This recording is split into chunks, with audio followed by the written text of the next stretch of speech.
Assalamualaikum warahmatullahi wabarakatuh. Perkenalkan, nama saya Rizky Abdul Khalid, Prodi Perbandingan Madhab dan Hukum, kelas 2C, mata kuliah Pengantar Hukum Indonesia. Saya di sini akan menyelesaikan tugas UTS Pengantar Hukum Indonesia yang diberikan tugas melalui pembuatan video dengan metode resume.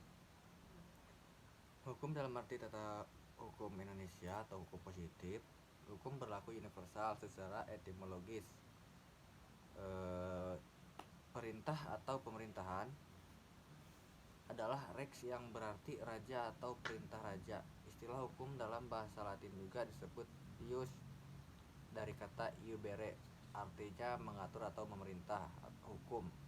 Pengantar tata hukum Indonesia, arti pengantar merupakan mata kuliah dasar di Fakultas Hukum yang memberikan uraian secara deskriptif dan analis tentang tata hukum yang pada masa sekarang berlaku Indonesia. Dengan demikian PHI memperkenalkan secara umum sehingga diperoleh gambaran menyeluruh dari ruang lingkup permasalahan secara garis besar. Pengantar bersifat luas tapi tidak mendalam, menunjukkan fungsi mata pelajaran tersebut sebagai pembantu atau penunjuk jalan. Dalam buku R. Abdul Jamal, Pengantar Hukum Indonesia, Tata Hukum berasal dari bahasa Belanda rechtsorde, itu susunan hukum, artinya memberikan tempat yang sebenarnya pada hukum. Dalam suatu negara pada suatu saat tertentu, unsur-unsur lain dari hukum positif yaitu yang pertama, hukum positif mengikat secara umum. Yang kedua, hukum positif ditegakkan oleh atau melalui perintah atau pengadilan. Yang ketiga, hukum positif berlaku dan ditegakkan di Indonesia. Yang keempat, fungsi utama hukum. Sebagai mata kuliah dasar, artinya bukan mata kuliah spesialis atau jurusan. Sebagai mata kuliah dasar hanya memberikan landasan sebagai pendukung pada mata kuliah lainnya, memperkenalkan konsep-konsep, generalisasi, dan teori-teori hukum secara umum yang diperlukan untuk aplikasinya. Sebagai pembantu atau petunjuk jalan yang di dalamnya terkandung dua unsur ringkasan tetapi meliputi acaranya sebagai ilmu yang mengajarkan dalam menanamkan dasar-dasar hukum di Indonesia. Bab 2. Sejarah perkembangan hukum di Indonesia dan politik hukum nasional. Sejarah perkembangan hukum di Indonesia masa Verenigde Oost-Indische Compagnie (VOC). Pada tahun 1610, Gubernur Jenderal Pietre Bot diberi wewenang oleh pengurus pusat VOC yang membuat peraturan untuk menyelesaikan perkara istimewa yang harus disesuaikan dengan kebutuhan para pegawai VOC di daerah yang dikuasai. Masa pemerintahan Hindia Belanda pada tahun 1800 sampai 1942, masa Besluiten Regering 1814 sampai 1855. Pada masa ini raja mempunyai kekuasaan tertinggi di daerah jajahan dan langsung mengatur daerah jajahan. Pada masa Reglement 1855 sampai 1926, tahun 1848 terjadi perubahan UUD Grondwet di Belanda. Perubahan ini mengakibatkan terjadinya pengurangan terhadap kekuasaan raja karena parlemen ikut campur tangan dalam pemerintahan dan perundang-undangan jajahan Belanda di Indonesia. Sejarah hukum positif Indonesia pada masa pendukung Jepang. Peraturan pokok pada zaman Jepang menurut Undang-Undang Dasar Nomor 1 Tahun 1942 yang mengatakan berlakunya kembali semua peraturan perundang-undangan Hindia Belanda yang tidak bertentangan dengan kekuasaan militer Jepang. Macam-macam peraturan di Indonesia mulai dari peraturan Hindia Belanda Jepang dibuat RI sejak proklamasi. Politik hukum Hindia Belanda yang dijadikan di Indonesia tercantum dalam pasal 11 AB memuat perintah kepada hakim untuk memberlakukan hukum perdata Eropa bagi golongan dan hukum perdata adat bagi golongan lain dalam menyelesaikan perkara. Bab 3 Hukum Perdata Eropa bagi golongan penduduk Indonesia. Dasar hukum pergolongan yang ada di Indonesia pasal 11 Agreement Bepelingan, pasal 11 AB bagi orang Indonesia asli dan timur asing berlaku hukum adat mereka disebut Godstillwetten Volksstellingen and Gebruiken, yaitu undang-undang agama, lembaga kebudayaan rakyat dan kebiasaan. Asal hukum adat tersebut bertentangan dengan asas-asas keadilan yang diterima hukum pasal 75 Regering politik hukum pemerintahan jajahan yang mengatur tentang pelaksanaan tata hukum pemerintahan Hindia Belanda dicantumkan dalam pasal 75 RR yang pada dasarnya sama dengan yang tertera dalam pasal 11 AB, yaitu dalam menyelesaikan perkara perdata hakim diperintah untuk menggunakan hukum perdata Eropa bagi golongan Eropa dan hukum adat bagi golongan bukan Eropa. Untuk turut membuka UU Godwet mengalami perubahan tata pemerintahan Hindia Belanda, mengalami perubahan juga. RR 1855 diubah dan diganti menjadi Incidence Statement mulai 1 Januari 1926 sampai 1925. Penduduk Hindia Belanda dulu dibagi ke dalam 3 golongan. Yang pertama golongan Eropa, yang kedua golongan bumi putra, yang ketiga golongan timur asing.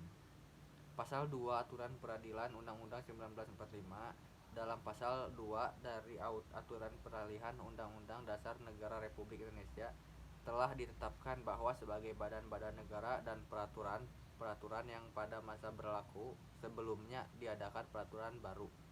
Dalam aturan peliharaan ini, pengaturan perundang-undangan baru harus menggunakan peraturan perundang-undangan dari tata hukum sebelum 17 Agustus 1945, yaitu tata hukum Belanda. 4. Berlakunya hukum perdata Eropa bagi golongan lain. Penundukan diri, pendudukan sukarela, privilege or dupering adalah sebuah doktrin hukum acara perdata di Indonesia yang memungkinkan seorang yang biasanya diatur oleh sebuah hukum untuk mendudukkan dirinya kepada sistem hukum lainnya dalam sebuah perkara perdata. Cara penundukan diri. Cara-cara tersebut adalah melalui cara pembebanan hukum, melalui pilihan hukum, melalui perkawinan campuran antara wanita bumi putra dengan pria golongan Eropa atau timur asing. Bab 5 Pengenalan hukum perdata. Definisi hukum perdata menurut Prof. R. Subeki SH yang menyebutkan bahwa yang dimaksud dengan hukum perdata adalah segala hukum pokok yang mengatur kepentingan-kepentingan perseorangan. Ridwan Syahrani, Sistematika Kitab Undang-Undang Hukum Perdata dalam Sistematika KUHP Data. Hukum perdata formil terbagi atas 4 buku, yakni buku orang lain, buku orang, mengenai buku orang, van personen, yang berisi hukum perorangan bab 1 sampai 3 dan hukum keluarga bab 4 sampai 18.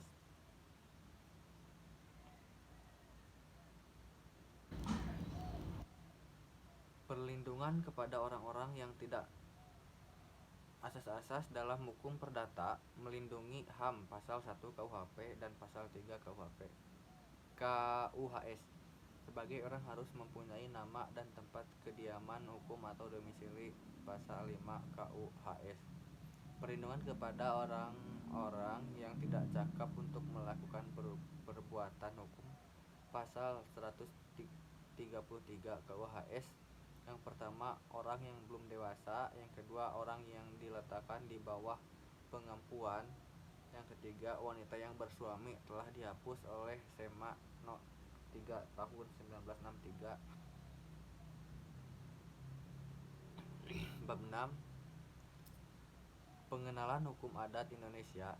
Definisi hukum adat. Pengertian masyarakat hukum adat menurut Terhar. Masyarakat hukum adat adalah kesatuan manusia sebagai satu kesatuan menetap di daerah tertentu mempunyai penguasa-penguasa, mempunyai kekayaan yang berwujud atau tidak berwujud, di mana para anggota kesatuan masing-masing mengalami kehidupan dalam masyarakat merupakan suatu kodrat, dan tidak seorang pun di antara para anggota itu mempunyai pikiran atau kecenderungan untuk berkeinginan membubarkan ikatan yang telah bertumbuh itu, meninggalkan dalam arti melepaskan diri dari ikatan itu untuk selama-lamanya. Bentuk hukum adat tertulis, yakni yang sudah mengenal tulisan, misalnya peranatan di daerah Swaparaja dan Subak di Bali. Contoh, Subak di Bali, piagam-piagam raja. Bab 7. Pengenalan hukum dagang. Pengertian hukum dagang. Hukum dagang adalah hukum yang mengatur tingkat laku manusia yang turut melakukan perdagangan untuk memperoleh keuntungan, atau hukum yang mengatur hubungan hukum antara manusia dan badan-badan hukum satu sama lainnya dalam lapangan perdagangan. Sejarah hukum dagang sudah dimulai sejak abad pertengahan di Eropa, berkisar pada tahun 1000 sampai 1500 Masehi. Asal mula perkembangan hukum ini dapat dihubungkan dengan tumbuh dan berkembangnya kota-kota dagang di Eropa Barat pada zaman itu, Italia dan Prancis. Sumber-sumber hukum dagang adalah tempat di mana bisa diadakan peraturan-peraturan mengenai hukum dagang. Berapa sumber hukum dagang, yaitu Kitab Undang-Undang Hukum Dagang KUHD Indonesia mengatur berbagai perikatan yang berkaitan dengan perkembangan lapangan hukum perusahaan.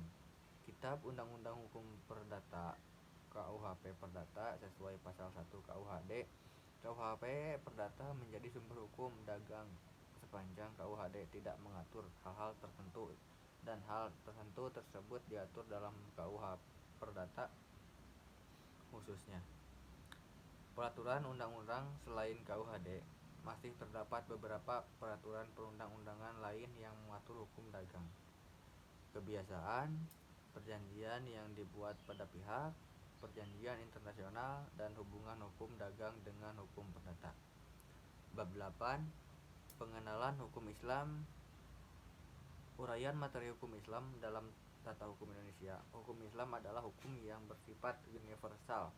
Hukum Islam merupakan bagian dari agama Islam yang universal sifatnya, sebagaimana halnya dengan agama Islam yang universal sifatnya itu. Hukum Islam berlaku bagi orang Islam dimanapun berada.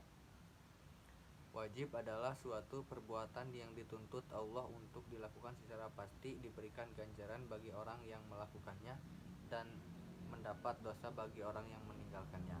Wajib terbagi dua, wajib ain secara pribadi, wajib kafal bersifat kelompok. Sunat adalah suatu tuntutan untuk memperbuat secara hukum syariat tanpa adanya celaan atau dosa, terpadu orang yang meninggalkan secara mutlak.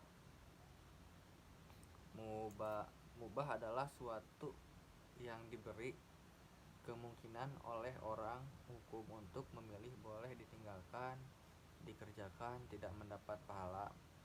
Makruh secara bahasa adalah suatu yang tidak disenangi atau suatu yang dijauhi. Menurut istilah, sesuatu yang diberikan pahala orang meninggalkan dan tidak diberi dosa orang yang melakukan. Haram adalah larangan, keras, dikerjakan mendapat dosa, ditinggalkan mendapat pahala. Terima kasih. Mungkin cukup sekian presentasi dari saya. Wassalamualaikum warahmatullahi wabarakatuh.